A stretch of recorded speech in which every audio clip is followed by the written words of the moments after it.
Hey guys, Jude here. Today's Monday. In 2 hours, the Apple event is happening, the Wwdc. But before that, I got a package, the last package. I also got things asking me to have a credit card, please, dear God. Oh my fuck. No. Oh, I hate these. These are so dumb. Why is it packaged like this? It was in a bag, in this box, and in here is wrapped in another bag, but it's not in the bag, it's like wrapped around the bag. Is this game? Okay, it's even funnier seeing it. Oh my god. So I was reminded that this game exists like a few days ago. Well, not a few days ago, whenever the hell I bought this. Like the day I bought this. I remember this game existed, and I was like, oh my god. It'd be so funny if I bought this and got every achievement in it. It's not funny, but it's Dead or Alive Extreme 2. This is the one where you just naked girls and you play volleyball. It's great. Yeah, I bought it complete, like it's got the manual and everything. It's great. I don't even think this is backwards compatible, so I'm gonna have to play this on my 360. Okay, the first thing I see, each page has like a character fucking like markup or whatever. And this one says age 18, and this one says age not applicable. Anyway, I have these sitting here because I have an update regarding these.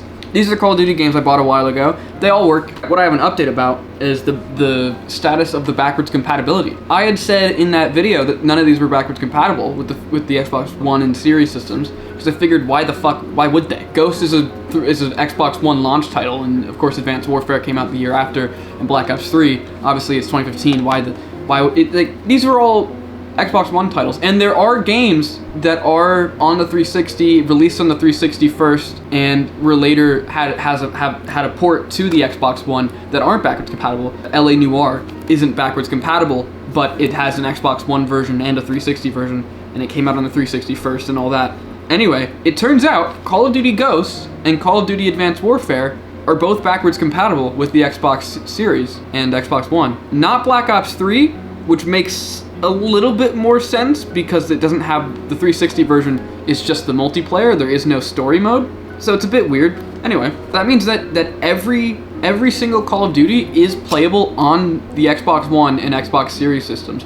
Like if you bought every single Call of Duty, you could play them all except for 2 Call of Duties: Black Ops 3 for the 360 and Call of Duty Classic, which you can't even buy anymore. That was a Xbox Live Arcade release. It's just the first Call of Duty, but with multiplayer and whatnot and achievements, and it's just on Xbox 360. That, for some reason, never got a backwards compatibility port, so you just can't play it because the 360 store shut down, and so any game that wasn't backwards compatible just can't be bought anymore. Yeah, that sucks. I can't play the first Call of Duty on my 360, which means no achievements for that. I do have the first Call of Duty just on PC, like I just have it over there. I haven't played it or anything because achievements have really like reinvigorated my interest in gaming in just like a stupid primal way. Like I just playing a game and just getting this thing.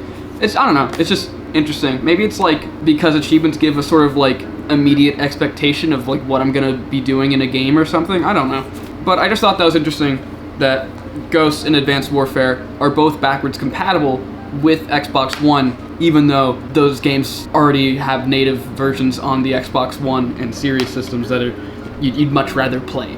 I was gonna play these anyway on the 360, so it doesn't even matter. The point of the video is I bought Dead or Alive Extreme 2, and I'm gonna 100% this game in 1 day. No, there's the Apple event in 2 days. Anyway, yeah,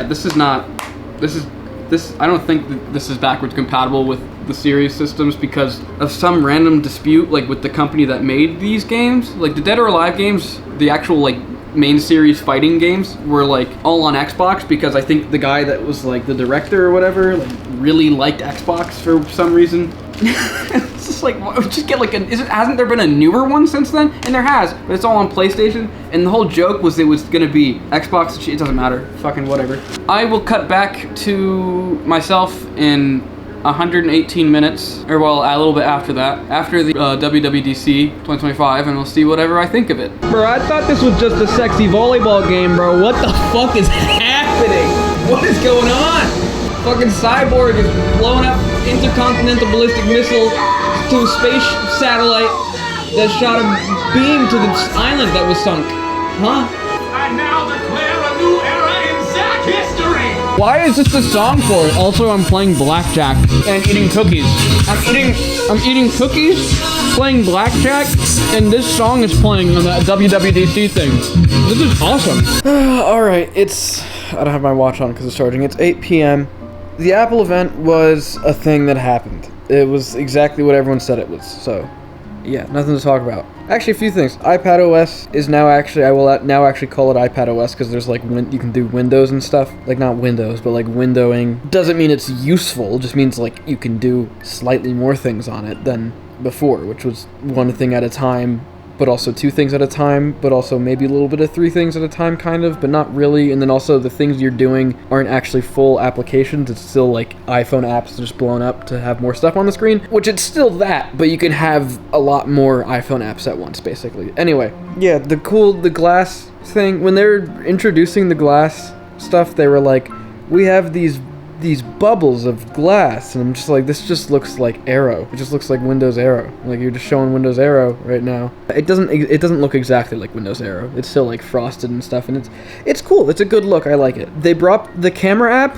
They the icon is the iOS 6 icon now, but like, you know, modernized. So that's cool, because I never liked the iOS 7 icon for that. Other things, they did the Photos app. They're like, now there's like all your photos and then like the albums that we make. Whereas before it was, well, before it was like that, and then they made it where it's like this continuous scrolling bullshit, and then they changed it back because no one liked the continuous thing.